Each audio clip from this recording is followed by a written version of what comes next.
എല്ലാ നല്ലവരായ സിനിമ ആസ്വാദകർക്കും എല്ലാ നല്ലവരായ സിനിമാ പ്രേമികൾക്കും മറ്റൊരു വീഡിയോയിലേക്ക് ഹാർദവമായ സ്വാഗതം. ഇന്ന് ഞാൻ പോയി കണ്ട ഒരു സിനിമയാണ് ഷാജി കൈലാസൻ്റെ സംവിധാനത്തിൽ ഭാവനയും രഞ്ജി പണിക്കരും പ്രധാന വേഷത്തിൽ അഭിനയിച്ച സിനിമയാണ് ഹണ്ട്. ഇതൊരു ഹൊറർ മൂവിയാണ്, കൂടാതെ ഒരു ത്രില്ലർ സിനിമയാണിത്. ഒരു സിനിമ നമുക്ക് കാണുമ്പോൾ നമുക്ക് ആസ്വാദ്യകരമായി, എങ്ങനെയാണ് ഒരു സിനിമ ആസ്വാദ്യകരമായി തോന്നുക? ആ വെള്ള സ്ക്രീനിൽ അഭിനേതാക്കൾ വന്നിട്ട് അഭിനയിച്ച് കാണിക്കുമ്പോൾ അത് പ്രേക്ഷകരായ നമ്മളിലേക്ക് അവരുടെ അഭിനയത്തിൻ്റെ രസം നമ്മുടെ ഉള്ളിലേക്ക് വന്നാൽ മാത്രം നമുക്കത് ഇഷ്ടപ്പെടുകയുള്ളൂ.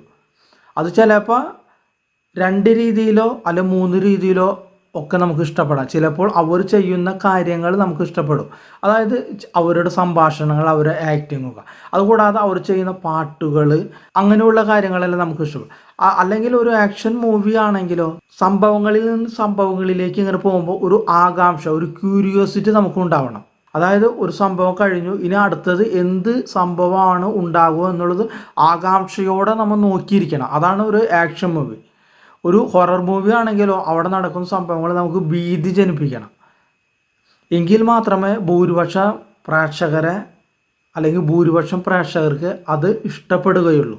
ഇവിടെ ഈ സിനിമയെ നമുക്ക് 2 പാർട്ടായിട്ട് തിരിക്കണം. അതായത് ഇൻ്റർവെല്ലിന് മുമ്പുള്ളൊരു പാർട്ടും ഇൻ്റർവെല്ലിന് ശേഷമുള്ള മറ്റൊരു പാർട്ടും. ഈ സിനിമയിൽ ഭാവന എന്ന് പറയുന്ന കഥാപാത്രം അവതരിപ്പിക്കുന്നത് ഒരു ഫോറൻസിക് സർജനായിട്ടാണ്. അവരെ ഹെഡാണ് ജി സുരേഷ് കുമാറാണ്. അങ്ങനെ ഇരിക്കുമ്പോഴാണ് അവരുടെ PG സ്റ്റുഡൻസിന് വേണ്ടിയിട്ട് ഒരു പാരാ സൈക്കോളജി ക്ലാസ് നടത്താനായിട്ട് തീരുമാനിക്കുന്നത്. അതിന് ആ ക്ലാസ് നയിക്കാനായിട്ട് വരുന്നത് പത്മനാഭ രാമസ്വാമി എന്ന് പറയുന്ന ഒരു കഥാപാത്രമാണ്. ആ കഥാപാത്രമായിട്ട് അഭിനയിക്കുന്നത് രഞ്ജി പണിക്കരാണ്. അങ്ങനെ രഞ്ജി പണിക്കർ വരുന്നു, പാരസൈക്കോളജിയെ കുറിച്ച് കുറച്ച് കാര്യങ്ങൾ പറയുന്നു സിനിമയിൽ.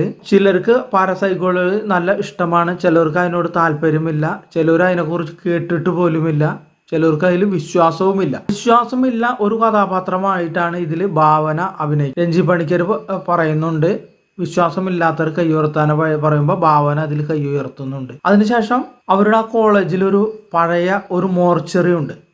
ആ മോർച്ചറി എന്ന് പറഞ്ഞാൽ അകാലത്തിൽ മരണപ്പെടുന്നവരുടെ ഡെഡ് ബോഡി സൂക്ഷിക്കാനുള്ള ഒരു മോർച്ചറിയാണ്. അവിടേക്ക് എല്ലാവർക്കും പോകാനായിട്ട് ഭയമാണ്, കാരണം ആരും അങ്ങനെ പോകാറില്ല, അപ്പോൾ ആത്മാവ് ഉണ്ടെന്നൊക്കെയാണ് പറയപ്പെടുന്നത്. അവിടേക്കാണ് ഇവർ ചെല്ലുന്നത്. അപ്പോൾ ഇവർക്ക് ചെല്ലുമ്പോൾ ഭാവനയ്ക്ക് ഇതിൽ വിശ്വാസമില്ലാത്തതുകൊണ്ട് ഭാവന അവിടേക്ക് ഒറ്റയ്ക്ക് പോകാമെന്ന് പറയുന്നു. ഭാവന അവിടേക്ക് പോകുന്നു. അവിടേക്ക് ഭാവന പോയ സമയത്ത് അവിടെ ഉള്ളിൽ കയറുമ്പോൾ ചില അസ്വാഭാവികത തോന്നുന്നു ഭാവനയ്ക്ക്. അങ്ങനെ ഭാവന ബോധം കെട്ട് വീഴുന്നു. എല്ലാവരും ചെന്നിട്ട് ഭാവനയെ കൊണ്ടുവരുന്നു.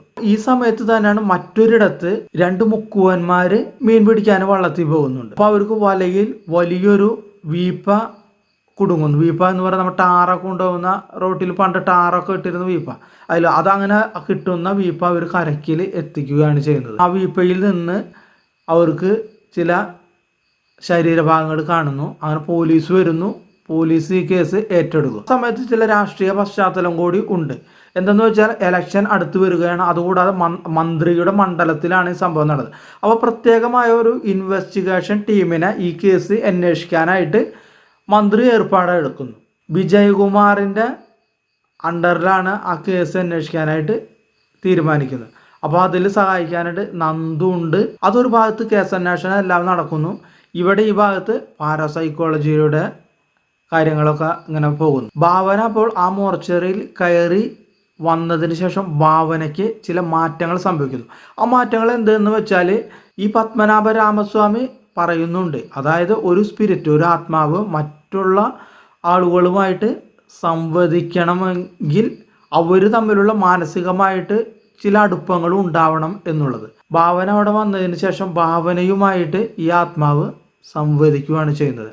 ആദ്യം ഭാവനയ്ക്ക് പേടി ഉണ്ടെങ്കിൽ കൂടിയും കഥ ഇങ്ങനെ പോയി ചെല്ലും തോറും ഭാവനയ്ക്ക് ആ ആത്മാവിനോട് അല്ലെങ്കിൽ ഈ സംഭവത്തിനോട് പേടി കുറഞ്ഞു വരുന്നതായിട്ട് നമുക്ക് കാണാനായിട്ട് സാധിക്കും. കഥ ഇങ്ങനെ മുഴുവനായിട്ട് പറയാനായിട്ട് ഞാൻ ഇഷ്ടപ്പെടുന്നില്ല, കാരണം കാണുന്നവർക്ക് അതിൻ്റെ ചിലപ്പോൾ ത്രില്ലർ മോഡ് നഷ്ടപ്പെടുന്നത് കൊണ്ട് മുഴുവനായിട്ട് പറയുന്നില്ല. ഞാൻ ഒന്നും കൂടി ചുരുക്കി പറഞ്ഞിട്ട് നിർത്താം. അപ്പോൾ ഭാവന ഫോറൻസിക് സർജനാണല്ലോ. അപ്പോൾ ഭാവനയ്ക്ക് മനസ്സിലാകുന്നു ഇത് ആരാണ് കൊല്ലപ്പെട്ടത് എന്നുള്ളത്. അതായത് മറ്റു ആ നമ്മൾ മുന്നേ പറഞ്ഞ വള്ളത്തിൽ നിന്ന് കിട്ടിയ ഡെഡ് ബോഡി, അതായത് ആ ടാറിൻ്റെ വീപ്പക്കുറ്റിയിൽ നിന്ന് ഡെഡ് ബോഡി ഇന്ന ആളുടേതാണെന്നുള്ളത് മനസ്സിലാകുന്നു.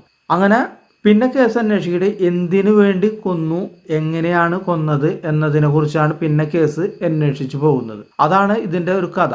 അപ്പോൾ ത്രില്ലർ മോഡ് സിനിമ ആയതുകൊണ്ട് നമുക്ക് മുഴുവൻ പറയാനായിട്ട് പരിമിതിയുണ്ട്. കാരണം കാണുന്നവർക്ക് അതിൻ്റെ ത്രില്ല് നഷ്ടപ്പെടുത്തരുത് എന്നുള്ളത് കൊണ്ട് ഞാൻ മുഴുവനായിട്ട് പറയുന്നില്ല.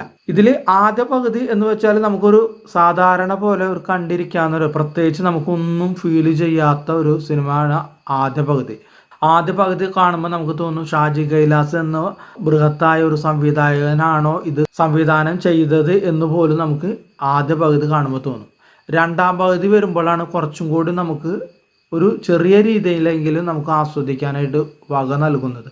അതായത് കുറച്ച് ത്രില്ലർ മോഡ്, കുറച്ച് ആക്ഷനും മറ്റുള്ള കാര്യങ്ങളൊക്കെ ആയിട്ട് രണ്ടാം പകുതിക്ക് ശേഷമാണ് കഥ കുറച്ചും കൂടി, സിനിമ കുറച്ചും കൂടി നല്ല ഒരു ഒരു നല്ല രീതിയിൽ പോകുന്നത്. നല്ല രീതിയിൽ എന്ന് പറയുമ്പോൾ വളരെ വലിയ ഒരു രീതിയല്ല പറയുന്നത്, ഒരു അത്യാവശ്യം ആദ്യ പകുതിയെ അപേക്ഷിച്ച് കുറച്ചും കൂടി മികച്ച രീതിയിൽ പോകുന്നത്. തിരക്കഥയുടെ അഭാവമുണ്ട് നമുക്ക്. അതുകൂടാതെ നമ്മളെ പറ്റിക്കാനായിട്ട് ഇതിൽ ത്രില്ലർ സിനിമകൾ നമ്മൾ നോക്കിക്കഴിഞ്ഞാൽ നമുക്ക് നമ്മളെ പറ്റിക്കാനായിട്ട് ചില ക്യാരക്ടേഴ്സിനെ അവർ കൊണ്ട് പ്രതീക്ഷിക്കുക അവിടെ. അതായത് അവരുടെ ഭാവങ്ങളും അവരുടെ ജീവിത രീതിയൊക്കെ ആ സമയത്ത് മാറുന്നതായിട്ട് നമ്മളെ സംശയത്തിൻ്റെ അവരിലേക്ക് നമ്മളെ സംശയത്തിൻ്റെ മുന്നേ ചെല്ലാനായിട്ട്. അങ്ങനെ ഇതിലും രണ്ട് കഥാപാത്രങ്ങളെ ഇവർ സൃഷ്ടിച്ചിട്ടുണ്ട്. നമ്മൾക്ക് സംശയിക്കപ്പെടാനായിട്ട് രണ്ട് കഥാപാത്രങ്ങളെ സൃഷ്ടിച്ചിട്ടുണ്ട്. പക്ഷെ കഥ രണ്ടാം പകുതി കുറച്ച് കഴിയുമ്പോഴും നമുക്ക് മനസ്സിലാവും അവരല്ല എന്നുള്ളത് നമുക്ക് മനസ്സിലാവും. അതുകൂടാതെ അവസാന സീനിൽ ഒരു വലിയ ട്വിസ്റ്റായിട്ട് ആണ് സംവിധായകനും തിരക്കഥാകൃത്തും വേറൊരു പുള്ളിയെ കൊണ്ടുവന്നിടുന്നത്. ശരിക്കും പറഞ്ഞാൽ നമുക്ക് അതൊക്കെ കാണുമ്പോൾ കോമഡിയാണ് തോന്നുന്നത്. ഒരു ഉദ്വേഗം ജനിപ്പിക്കുന്നതോ ഒരു ആകാംക്ഷയോടെ നമ്മൾ കണ്ണും തുറന്ന് ഇരിക്കുന്ന ഒരു സീനും ഒന്നും ആവുമെന്ന ഒരു പ്രതീക്ഷയെങ്കിൽ കൂടിയും നമുക്കതൊന്നും ഫീൽ ചെയ്യുന്നില്ല. ശരിക്കും പറയാം ഇതൊരു ബിലോ ഏവറേജിൽ നിൽക്കുന്ന ഒരു സിനിമയാണ്. പ്രത്യേകിച്ച് പുതുമ പറയാനായിട്ട് നമുക്കൊന്നുമില്ല. പിന്നെ അഭിനയത്തിൻ്റെ കാര്യങ്ങൾ പറയുന്നത് അവരുടെ കിട്ടിയ റോളുകളെല്ലാം അവർ അത്യാവശ്യം ചെയ്തിട്ടുണ്ട് എന്ന് പറയാം. അല്ല വലിയ രീതിയിലുള്ള ഒരു അഭിനയ പ്രാധാന്യമുള്ള കഥാപാത്രങ്ങളോ അങ്ങനെ ഒന്നും ഇല്ല ഇതിൽ. ഭാവന തരക്കേടില്ലാതെ ചെയ്തിട്ടുണ്ട് ഇതിൽ. രഞ്ജി പണിക്കർ കഥാപാത്രം നമ്മൾ പറയുന്നുണ്ടെങ്കിൽ രഞ്ജി പണിക്കർ ചെയ്തു വന്നപ്പോൾ അതൊരു നരേന്ദ്രപ്രസാദിൻ്റെ റോള് പോലെ ആയി. കാരണം നരേന്ദ്രപ്രസാദിൻ്റെ ആ റോളിനെ കോപ്പി അടിച്ചിട്ടാണ് രഞ്ജി പണിക്കർ ചെയ്തിട്ടുള്ളത്. പക്ഷെ നമുക്ക് ചിത്രം കാണുമ്പോൾ എനിക്ക് അനുഭവപ്പെട്ട കാര്യമാണ് ഞാൻ പറയുന്നത്. ചിത്രം കാണുമ്പോൾ തിരക്കഥാകൃത്ത് എഴുതി വെച്ചത് നമുക്ക് മണിച്ചിത്രത്താഴിൽ ഏകദേശം മോഹൻലാൽ ചെയ്ത സണ്ണി എന്ന കഥാപാത്രത്തിനായിരിക്കും തിരക്കഥാകൃത്ത് ഉദ്ദേശിച്ചിട്ടുണ്ടാവും ഇതിൽ രഞ്ജി പണിക്കറിൻ്റെ കഥാപാത്രത്തെ. പക്ഷെ രഞ്ജി പണിക്കർ ചെയ്തു വന്നപ്പോൾ അത് മുടിയൊക്കെ നിർത്തി നമുക്ക് നരേന്ദ്രപ്രസാദിൻ്റെ ഒരു കോപ്പി ചെയ്തതായിട്ടാണ് നമുക്ക് ഫീൽ ചെയ്യുക. കാരണം അതുപോലെയുള്ള ബോഡി ലാംഗ്വേജ് ഒക്കെയാണ് അവിടെ ഉപയോഗിക്കുന്നത് രഞ്ജി പണിക്കർ.